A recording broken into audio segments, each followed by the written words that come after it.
சீரியஸா இருங்க, ஓடுங்க வாழ்க்கையில. என்ன அறிமுகப்படுத்துறப்ப சொன்னோன்னே எல்லாம் கை தட்டினீங்க. காதலிச்ச பொண்ணையே கல்யாணம் பண்ணவர் அப்படின்னு சொன்னோன்னே என்னோட காதல் கதெல்லாம் அப்புறம் இன்னொரு நாள் சொல்றேன். அதெல்லாம் ரொம்ப காமெடியா இருக்கும். இருக்கிறதுலே பெஸ்ட் காமெடி அதுதான். நான்லாம் லைஃப்ல வந்து என்ன, எனக்கெல்லாம் சாப்பாட்டு கஷ்டப்பட்டிருக்கேன் நண்பா. ஒருவேளை உணவு கஷ்டப்பட்டிருக்கேன். எங்க அப்பா 3 நாள் முன்னாடி வீட்டில் இருந்து கிளம்புனேன்.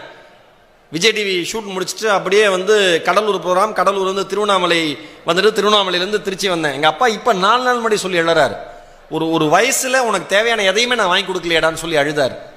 அவ்வளோ கஷ்டப்பட்டு தான் எல்லாருமே வந்திருக்கோம். சென்னையில் வந்து பேச்சு போட்டியெல்லாம் வந்த சமயத்தில் பேச்சு போட்டி பேசுகிறப்ப பாண்டி பஜாரில் ரோட்டோரமாக ஒரு கடை இருக்கும்.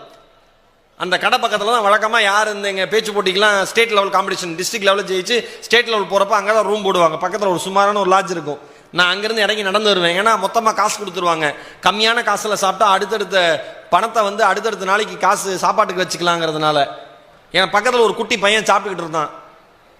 அவன் சாப்பிட்டுட்டு 3 பூரியில் ஒரு பூரி வச்சு மிச்சம் வச்சுட்டு போயிட்டான். எனக்கு பூரி அவ்வளோ பிடிக்கும் சின்ன வயசில். காசு இல்லை கையில். அந்த மிச்சம் வச்சுட்டு போன பூரி எடுத்து சாப்பிட்டேன். நான் சாப்பிட்டு முடிச்சுட்டு கை கழுவுறப்ப அந்த தோசை மாஸ்டர் கூப்பிட்டாரு, தம்பி நீ அந்த மிச்சம் வச்ச பூரி நீ எடுத்து சாப்பிட்டேன், எனக்கு மனசு கஷ்டமாக இருந்ததுப்பா, நீ என்னோட சாப்பிட்றியானாரு. வேண்டான்னு சொல்லிட்டு அவமானத்தில் குறுகி ஓடி போயிட்டேன். இப்போ அதே பாண்டி பஜாருக்கு எதிர்த்த மாதிரி நான் என்னுடைய அவுடி காரில் போயிட்டுருக்கேன், என்னோட பென்ஸ் காரில் போயிட்டுருக்கேன், என்னோட ஃபார்ச்சுனரில் போயிட்டுருக்கேன். யோசிச்சு பாருங்க எவ்வளோ பெரிய வளர்ச்சி, எவ்வளோ பெரிய வெற்றின்னு. வாழ்க்கையில் யாரும் கஷ்டப்படாமல் வரவே முடியாது. இன்னைக்கு இருக்கிற இளைஞர்களுக்கு என்ன தெரியுமா பிரச்சனை? கஷ்டப்படாமல் ஜெயிக்கணும்னு நினைக்கிறீங்க. கஷ்டப்படுங்க, அவமானப்படுங்க, அசிங்கப்படுங்க. அப்பா வந்து அவ்வளோ ஸ்ட்ரிக்ட், அப்பா அவ்வளோ ஸ்ட்ரிக்ட்னு எல்லாரும் சொல்றீங்கல்ல. அப்பா மேல சில பேர்லாம் அப்பாவை என்னுடைய நண்பர்கள்லாம் நான் ஸ்கூல் படிக்கிறப்ப காலேஜ் படிக்கிறப்ப பேசி கேட்டிருக்கேன். அப்பாவை அசிங்கமான வார்த்தைகளை சொல்லி திட்டுவாங்க. அந்த அளவில் தானே எனக்கு நிம்மதியே இல்லைம்பாங்க. ஆனால் ஒன்று சொன்ன, அப்பா அவ்வளோ கொடூரமான ஆளாக அவங்க முன்னாடி தெரிகிறார்ல. அவர் வேலை செய்கிற இடத்துல போய் பாருங்க, ஒரு சாதாரண பியூனாக இருப்பார், இல்லை ஒரு கடையில் ஒரு சாதாரண ஒரு டெக்ஸ்டைல் ஷாப்பில் ஒரு சாதாரண சேல்ஸ்மேனாக இருப்பார். உங்கள் அப்பா உங்களுக்கு பெரிய ஆளாக இருப்பார், அங்கே ரொம்ப ரொம்ப சாதாரணமான ஆளாக இருப்பார். ஓனருக்கு செருப்படுத்து போடுறவராக இருப்பார், ஓனர் காரை துடைச்சி விடுறவராக இருப்பார். என்ன வேணா ஏன் கழிவறையை சுத்தப்படுத்துகிற தொழிலாளியாக கூட இருப்பார். என்னை பொறுத்தவரைக்கும் யார் தெரியுமா உண்மையான தியாகி? தன்னுடைய குடும்பத்திற்காக, தன்னுடைய குழந்தைகளுக்காக, தன்னுடைய குழந்தைகளுடைய எதிர்காலத்திற்காக தன்னுடைய தன்மானத்தை அடகு வைத்து விட்டு ஒரு இடத்தில் வேலை செய்து அதற்கான வருமானத்தை வைத்து ஒரு குடும்பத்தை காப்பாற்றுறான் பாருங்க ஒரு ஆம்பளை, அவன் தான் தியாகி.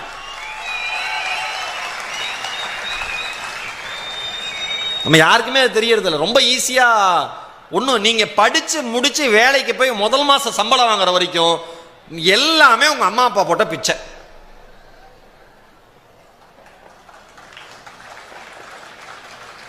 முதல் மாசம் சம்பளம் வாங்கி அடுத்த நாள் நீங்க வாழ்ற வாழ்க்கை தான் உங்க காலில், உங்க சொந்த காலில் நீங்க நிக்கிறீங்க, நீங்க வாழ்றீங்கிறதுக்கான அர்த்தம்.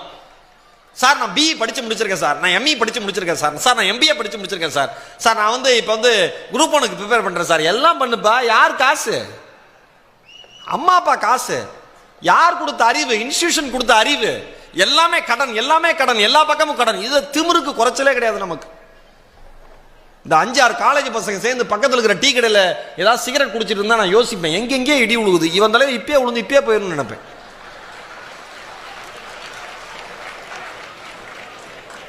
இன்னைக்கு பெருமையா போச்சு. இன்னைக்கு இருக்கிற ஜென்ரேஷனுக்கு குடிக்கிறேன், தம் அடிக்கிறேன்னு சொன்னா அதெல்லாம் பெருமை. மச்சான் இந்த பார்ட்டியில் போண்டா, குடிச்சண்டா, தம் அடிச்சண்டா அப்படின்னா பெருமை. என்ன பெருமை? அடிச்சு தோலை உரிக்கணும் எல்லாரையும். ஒன்னு சொல்லவா? ஒரே ஒரு விஷயம் சொல்றேன், மனசாட்சி இருந்தா நீங்க யோசிச்சு பாருங்க. இன்னைக்கு கிராஜுவேஷன் எல்லாம் முடிஞ்சிருது. ஒரு நாள் நீங்க தூங்கி எந்திரிச்சு, நீங்க அம்மா அப்பா தூங்கிட்டு இருக்கிறப்ப நீங்க எந்திரிச்சு போய் நடு நிசியில போய் அந்த தாயுடைய முகத்தையும் தந்தையோட முகத்தையும் ஒரே ஒரு நிமிஷம் பாருங்க. உங்களோட அம்மா அப்பா முகத்தை ஒரே ஒரு நிமிஷம் பாருங்க. வாழ்க்கையில வாழ்க்கை மொத்தத்தையும் உங்களுக்கு கொடுத்துட்டு எப்படியாவது என் பையன் முன்னேறிடுவான், கடைசி காலத்தில் உட்கார வச்சு 2 வாய் சோறு போடுவாங்கிற சின்ன ஆசையோடு அந்த 2 ஜீவன்களும் படுத்திருக்கிற அந்த விதத்தை பார்த்தீங்கன்னா வாழ்க்கையில் எந்த தப்பும் பண்ணணும்னு உங்களுக்கு தோணாது. எனக்கெல்லாம் வெறி நண்பா, வெறி. எங்கள் அம்மா காது கேட்காது. உலகம் முழுக்க ஈரோடு மகேஷோட பேச்சை கேட்டு சிரிக்கிறாங்க. ஈரோடு மகேஷ் பேசுனா கை தட்டுறாங்க. ஈரோடு மகேஷனுடைய தமிழ் உச்சரிப்பு அவ்வளோ அழகா இருக்கும். அவர் பேசுற தமிழ் கேட்கவே இனிமையா இருக்கும். அவ்வளோ செயல் தெரியும், அவ்வளோ இது தெரியும். எல்லாருமே எல்லாம் சொல்லுவாங்க. உலகம் முழுக்க வருஷத்துக்கு 40 உலக நாடுகளுக்கு பயணம் போறேன். டிவி இண்டஸ்ட்ரியில அதிகமா ஜிஎஸ்டி கட்டுற ஒரே ஆள் நான் தான். பெருமையா திமுறா சொல்லுவேன், தமிழ் படிச்சுட்டு. இன்கம் டாக்ஸ் நோட்டீஸே வந்துடும் வீட்டுக்கு. அங்க போய் பார்த்தா அங்கேயும் நம்ம ரசிகர்கள் தான். என்னப்பா சார் அப்படின்ட்டு அங்கே ஒரு 1/2 மணி நேரம் பேசிட்டு கட்டிடுறேன் சார்ன்ட்டு வருவேன். அம்மா காது கேட்காது. சொந்தக்காரங்களாம் அவ்வளோ கிண்டல் பண்ணுவாங்க, இந்த குடும்பம்லாம் அவ்வளோ சிறப்பாக வராது அது இதுன்னு சொல்லிட்டு. அப்போ அதோட அர்த்தம்லாம் எனக்கு புரியல. வளர வளர அவர்கள் பேசின வார்த்தைகளுடைய வீரியும் வலியும் எனக்கும் இன்னும் அந்த மனசில் இருக்கு. எங்கள் அம்மா எதை பற்றியும் கவலைப்பட்டதில்லை. என்னை விகடனில் கேட்டாங்க, ஆனந்த விகடன் பத்திரிகையில், யார் உங்களுடைய ரோல் மாடல்னு கேட்டப்போ நான் அம்மான்னு சொன்னேன். ஏன் அப்படின்னா, தன் குழந்தைக்கு தனக்கு காது கேட்காதுங்கிற குறை தெரியக்கூடாதுங்கிறதுக்காகவே எனக்கு நினைவு தெரிஞ்சு ரொம்ப வருஷம் கழிச்சு தான் அம்மாவுக்கு காது கேட்காதுங்கிறது எனக்கு தெரியும். அவ்வளோ ஸ்மார்ட்டாக பிஹேவ் பண்ணுவாங்க. நானும் ரவுடி தான் படத்தில் நயன்தாரா மேடம் லிப் ரீடிங் பண்ணி கண்டு பேசுவாங்கல்ல, எங்கள் அம்மா 1000 நயன்தாரா.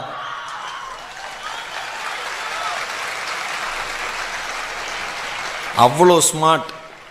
எனக்கு ஆச்சரியமாக இருக்கும். உலகத்தினுடைய எந்த ஒளியும் என் தாயினுடைய காதுகளுக்குள் சென்றதாய் வரலாறு இல்லை சகோதரர்களே, சகோதரிகளே. ஆனால் அவர் வளர்த்த பிள்ளை ஈரோடு மகேஷனுடைய ஒளி இந்த உலகம் முழுவதும் கேட்டுக்கொண்டிருக்கிறது என்பது ஒரு தாயினுடைய தைரியத்திற்கு கிடைத்த பாராட்டு. அம்மா சொல்லுவாங்க, யார் யாரெல்லாம் அவமானப்படுத்தினாங்களோ அவங்க முன்னாடி கம்பீரமாக நிற்கணும்டா. அடுத்தவருடைய எங்கள் அம்மா அவங்க வேற லெவல். இன்றைக்கும் படித்து ஏதாவது ஒரு நல்ல பாயிண்ட் இருந்ததுன்னா கிழிச்சு வச்சுருவாங்க சார். நான் எப்போ அம்மா ஈரோட்டில், இப்போ சென்னை வந்துட்டாங்க, ஈரோட்டில் இருக்கிறப்பெல்லாம் நான் போகிறப்போ ஒரு பைண்டிங் பண்ணி எங்கள் அப்பா கொடுப்பார். பைண்ட் பண்ணி அப்படியே இந்தடா இதெல்லாம் ஸ்டேஜுக்கு யூஸ் பண்ணிக்கோ, அம்மா எடுத்து வச்ச பாயிண்ட்ஸ் அப்படின்னு சொல்லிட்டு. எங்கள் அம்மா சொல்லுவாங்க, அடுத்தவர்கள் உங்கள் மீது செய்கிற விமர்சனத்தை பற்றி கவலையப்படாதீங்க, யார் என்ன விமர்சனம் பண்ணாலும் கவலைப்படாதீங்க. எங்கள் அம்மா சொல்லுவாங்க, நடந்து போகிற காக்கா சட்டையில் எச்சம் போயிடுச்சு என்னடா பண்ணுவேன்னு கேட்பாங்க. அம்மா அதை தொடச்சிட்டு நல்லா அதை கரையெல்லாம் போகிற மாதிரி கழுவிட்டு நான் அப்படியே என்னோட எந்த இடத்துக்கு போகிறேனோ அந்த இடத்துக்கு போயிடுவோம்மா. அடுத்தவர்கள் பண்ணுற விமர்சனமும் அந்த மாதிரி தான். காக்கா எச்சம் மாதிரி அதை கழுவி தொடச்சிட்டு போயிட்டே இருக்கணும். அதுக்காக சட்டையும் மாற்றக்கூடாது, சங்கடமும் படக்கூடாதும்பாங்க. வெறியோடு வாங்க சார். நாம ஜெயிச்சு வந்தோங்கிறதுக்கான பெருமையை வேற சார். இந்த உலகத்தில் இன்னைக்கு இன்ஜினியரிங்கான ஃபியூச்சருங்கிறது மிக பெருசு. சேர்மன் சார் சொன்னது உண்மை. வெளியில் இன்ஜினியரிங் படித்தா வேலை கிடைக்காது, இன்ஜினியரிங் படித்தா வேலை கிடைக்காது. நான் சொன்ன மாதிரி இன்ஜினியர் ஆனால் தான் வேலை கிடைக்கும். பயங்கர ஃபோக்கஸ்டாக இருங்க. இந்த உலகத்தை மாற்றக்கூடிய சக்தி நம் கைகளில் இருக்குதுன்னு இருங்க. எல்லாரும் ஏதாவது ஒரு சமயத்தில் ஏதாவது ஒரு நண்பன் இந்த இந்தியாவினுடைய பேரை கொண்டு போய் மேலே விட்டுற மாட்டானா அப்படிங்கிற எண்ணத்தோட தான் ஒவ்வொரு இந்தியனும் வாழ்ந்து கொண்டு இருக்கிறார். நம்ம எல்லாருமே சோசியல் மீடியாவில் பேசுகிறோம், நம்ம எல்லாருமே பெருசாக தனித்தனியாக பேசுகிறோம். ஆனால் செயல்னு வரப்ப யாரும் எதுவும் பண்ணுறதில்ல. அதுதான் இந்த நாட்டினுடைய சாபக்கேடு. ஒண்ணுமே செய்யறது கிடையாது. பொள்ளாச்சி இஷ்யூ பத்தி அவ்வளவு கொதிச்சு அவன் 1000 வீடியோ, ஓகே ஃபைனலா ரிசல்ட் என்ன? களத்தில் நின்று யார் பேசுனா? யாரும் கிடையாது. நீங்க உலகத்தினுடைய பாதை இதுதான். நீங்க புரிஞ்சுங்க. நீங்க ஜெயிச்சா நீங்க சார் ஒரு விஷயம் சொல்றேன். உங்களுக்கு 4 ஏழை குழந்தைங்களை படிக்க வைக்கணும்னு என்ன இருக்கு? ஏன் நீங்க கஷ்டப்பட்டு படிச்சீங்க, அதுக்கு உங்கள்கிட்ட காசு இருக்கணும்ல, அதுக்கு படிக்கணும்ல, அதுக்கு சம்பாதிக்கணும்ல, அதுக்கு பெரிய இடத்துல நீங்க பதவி வகிக்கணும்ல. தயவு செஞ்சு போங்க. இந்த உலகத்தையே கட்டி ஆளுகிற சக்தி நம் கைகளுக்கு மட்டும்தான் இருக்கிறது என்று நம்புங்கள். நான் எது தெரியுமா பெருமையா நினைப்பேன்? எனக்கு விஜய் நண்பர் அறிமுகப்படுத்துறப்ப சொன்னார்ல, விஜய் டிவியினுடைய சிறந்த தொகுப்பாளர் விருது கிடைச்சது, இன்னும் நிறைய விருதுகள் கிடைச்சது. அதெல்லாம் எனக்கு பெருமையே கிடையாது. நான் படித்த பள்ளிக்கும் நான் படித்த கல்லூரிக்கும் சிறப்பு விருந்தினராக சென்ற நாள் தான் என் வாழ்க்கையில் எனக்கு கிடைத்த ஆஸ்கர் விருது. அது சேர்மன் சார் சொன்னார், அடுத்த 5 வருஷமோ 10 வருஷமோ நீங்களே இங்கே சீஃப் கெஸ்டா வரணும், நாங்கள் பார்க்கணும்னார். அதுதான் பெஸ்ட். சில பேர் படித்து முடிச்சுட்டு கேம்பஸ்குள்ளே வரதுக்கு சங்கடப்படுவான். அவ்வளோ நல்ல பேர் எடுத்திருப்பான். அரியர் எக்ஸாம் எழுதுறதுக்கு வாடா, அதை பற்றி ஏதாவது டவுட்டு கேள்றான்னா அப்பாவை கூப்பிடுவான், அம்மாவை கூப்பிடுவான், அண்ணனை கூப்பிடுவான், அக்காவை கூப்பிடுவான், சித்தப்பாவை கூப்பிடுவான். ஒரு 5-6 பேரோட சொந்தக்காரன் கல்யாணத்துக்கு வர மாதிரி வருவான். ஏன்னா அப்போ தான் அசிங்கமாக பேச மாட்டாங்க, திட்ட மாட்டாங்கன்னு. ஏன் இந்த சங்கடம்? நீங்கள் படித்து நீங்கள் ஒன்றும் தோல்வி சகஜம்தான். நீங்கள் அரியர் வச்சுருங்க, பிரச்சனையே கிடையாது. வைக்கக்கூடாது. ஒருவேளை வச்சிருக்கீங்கன்னா பிரச்சனை இல்லை. ஆனால் நீங்க அரியர் வச்சதுக்கு அப்புறம் இந்த கேம்பஸ்குள்ள வரப்ப உங்களுடைய பேராசிரியர்கள் இவன் ஜெயிப்பாண்டா அப்படிங்கிற நம்பிக்கையோடு உங்களை பார்க்கிற மனிதர்களாக நீங்கள் இருந்தால் நிச்சயம் வாழ்க்கையில ஜெயிப்பீங்க. நம்ம பண்ற தப்பே எதெல்லாம் ஒஸ்டோ எவ்வளவு ஒஸ்டோ எல்லாத்தையும் அந்த 4 வருஷம் பண்ணிடுறது. அப்புறம் வேலை கிடைக்கலங்கிறது எங்க கிடைக்கும்? உயிரோடு இருக்கோமே சந்தோஷப்படணும் நம்ம பண்ண வேலைக்கெல்லாம். தயவு செஞ்சு வாழ்க்கையில கொஞ்சமாவது சீரியஸா இருங்க. அம்மா அப்பாவை மதிங்க. படிச்ச இன்ஸ்டிடியூஷனுக்கு என்னடா பெருமையை தேடி தர முடியும்னு யோசிங்க. நீங்க இருக்கிற ஃபீல்ட்ல நீங்க எடுத்த துறையில அடுத்து என்னென்ன பெருசா சாதிக்க முடியுங்கிற ஒரு சிந்தனையோடு இருங்க. ஒரு குருவுக்கு மரியாதை தருகிற ஒரு ஆட்களா இருங்க. எப்பயுமே எல்லாருக்கும் வாழ்க்கையில எல்லா தருணங்களும் அவ்வளவு எளிமையா அமைஞ்சிராது. ரொம்ப கஷ்டப்பட்டு சார் நான் என்ன சொல்றேன்னா, எங்க அப்பா இன்ஜினியர், நான் இன்ஜினியர், எங்க அப்பா டாக்டர், நான் டாக்டர், எங்க அப்பா ஒரு பிசினஸ்மேன், நான் ஒரு பிசினஸ்மேன், எங்க அப்பா ஒரு பொலிட்டிஷியன், நான் ஒரு பொலிட்டிஷியன், இது பெருமையே இல்லைல்ல சார். எங்க அப்பா இந்த சமயபுரத்துக்கு கோயில் பக்கத்துல டீ கடையில் வேலை செய்யற ஒரு சாதாரண ஆள் சார். அதுக்கு அப்படியே ஆப்போசிட் பாத்தீங்கன்னா ராமகிருஷ்ணா இன்ஜினியரிங் காலேஜ் சார். அங்க படிச்சு நான் டிசிஎஸ்ல பிளேஸ்மெண்ட் ஆயிருக்கேன் சார். இவன் தான் சாதனையாளன், இந்த பெண்மணி தான் சாதனையாளர். கரெக்டா? எங்க அப்பாக்கு எல்லாம் இருக்கு, எனக்கு எல்லாம் இருக்கு, இதுல என்ன பெருமை? எங்க அப்பாக்கு எதுவுமே இல்லை, நான் இனிமேல் எங்க அப்பாவுக்கு எல்லாமே இருப்பேன். அதான் பெருமை வாழ்க்கையில, அதான் அச்சீவ்மெண்ட் வாழ்க்கையில. என்ன சந்தோஷம்! நீங்க இங்க இந்த பிளேஸ்மெண்ட் வாங்கிட்டு கீழே இறங்கி போறப்ப அந்த பெற்றோருடைய முகத்தெல்லாம் பாக்குறேன், எவ்வளவு மகிழ்ச்சி, எவ்வளவு சந்தோஷம், எவ்வளவு பெருமையா. இன்னைக்கு நாளையிலிருந்து ஆரம்பிச்சிருவாங்க அத்தனை சொந்தக்காரனுக்கு போன் போடுறதுக்கு. எனக்கு தெரிஞ்சு இன்னைக்கே சில பெண்கள் கொஞ்சம் அட்வான்ஸ்டு மம்மி டேடிலாம் இருக்காங்க, வாட்ஸ்அப் குரூப் வச்சுக்கிட்டு. அவங்களாம் இப்பயே போட்டோ எடுத்து அப்லோட் பண்ணியிருப்பாங்க. காட் பிளேஸ்மெண்ட் டுடே அப்படின்னு போட்டு டக்குன்னு ஒரு போட்டோ டைம் சொந்தக்காரன் குரூப்ல. இன்னைக்கு பல பேர் வீட்டில் வயிறு எரிஞ்சுக்கிட்டு இருக்கும், தக்க தக்க தக்க தக்க தக்க தக்கன். சார் வாழ்க்கையில சொந்தக்காரன் வயிறு எரிய வச்சு வாழ்றதே ஒரு சந்தோஷம் சார். படிச்சு ஜெயிச்சு திமிரா இருந்து நம்ம நல்லா இருக்கோங்கிறத நான் ஒரு கார் வாங்குறப்ப ஒவ்வொரு போட்டோ எடுத்து என் சொந்தக்காரன் ஒருத்தர் இருக்காரு அமுச்சு விட்டுருவேன். ஏன்னா அந்த ஆள் தான் நாங்கள் குடும்பத்தோட காரில் போகிறப்ப, அவங்க காரில் போகிறப்ப பாதி வெளியில் இறக்கி விட்டாரு. எங்களுக்கு அன்கம்ஃபர்டபுளாக இருக்குது, நீங்களே இறங்கி பஸ்ஸில் வாங்கினார். நாங்கள் காரில் போகிறோன்னே சொல்ல அந்த ஆளே ஏற்றி அந்த ஆளே இறக்கி விட்டான். எனக்கு அதுலேருந்து ஒரு பெரிய கோபம். நிறைய பேர் கேட்பாங்க, எதுக்குங்க இவ்வளோ கார் தேவையில்லாமல் வெறி. வாழ்க்கையில் என்ன பெரிய காரு? அவன் வீட்டில் என்னென்ன கார் இருக்கோ அதோட 10 மடங்கு இருக்குன்னு வெறி. ஒரு ஸ்டேஜில் என்ன பண்ணனா சேர்மன் சார், காரை வாங்கி தான் நான் போட்டோ அனுப்பிச்சிட்டு இருந்தேன். கார் வாங்குறதுக்காக நம்ம ஒரு 10 காரை பார்ப்போம்ல, அதையும் எடுத்து அனுப்ப ஆரம்பிச்சேன். அவன் உடனே என்ன போன மாசம் தானே வாங்கினேன், பரவாயில்ல ஜஸ்ட் மை நியூ டாய். அவன் அப்படியே அங்க தூங்கக்கூடாது, குடும்பத்தோட தக்க தக்க தக்கதான் எரியணும், நெருப்புல கையை வச்சுக்கணும். சார் நான் என்ன சொல்றேன் சார், நாம அழுகிற பொழுது நம் கண்ணீரை துடைத்து விடுகிற கரங்கள் தான் நம் வாழ்க்கையில் நாம் நேசிக்கக்கூடிய கரங்கள். மறந்துடாதீங்க.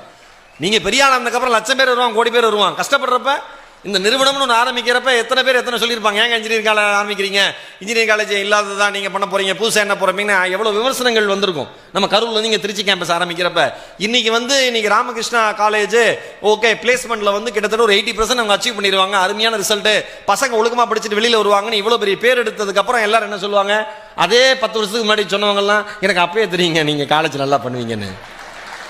டேய் 10 வருஷம் முன்னாடி அப்படி சொன்னேன், அது வேற வாய் அப்படிமா. விமர்சனங்கள் வந்துகிட்டே தான் இருக்கும், கவலையே படக்கூடாது.